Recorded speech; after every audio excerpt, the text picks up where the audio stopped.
Assalomu alaykum aziz yurtdoshlar. Yine bugün opamı elektrik işleri bor edi. Shuncha vaqtdan beri qolib yuradi.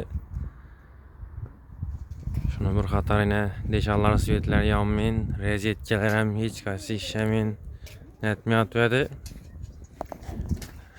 Hamma o'zlarini kelib, yine projektor, lampochka, rozetka, vilka hamma o'zlarini kelib onların simistlerini etib, ularni taxlab, xohlasa hammasini ishlatib berdim temiz.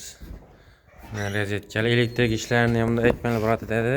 Santexnika ishlarini o'zim etaman.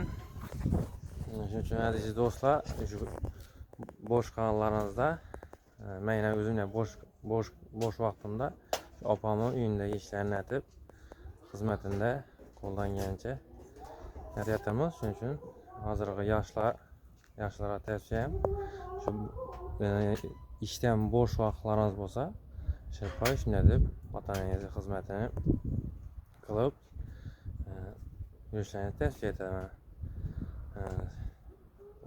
Boshqa ishda vaqtlarinizda ishlaringizni ishlab qo'llaringiz tegmaydi, baribir bilaman. Shu bekorlashgan vaqtlaringizda otangizni ishini xizmatlarini etib, yine usta ishlab berasiz, bajlarni kelib yanında yürüp taxlab, hammadan ko'rsatib taxlab berasizlar.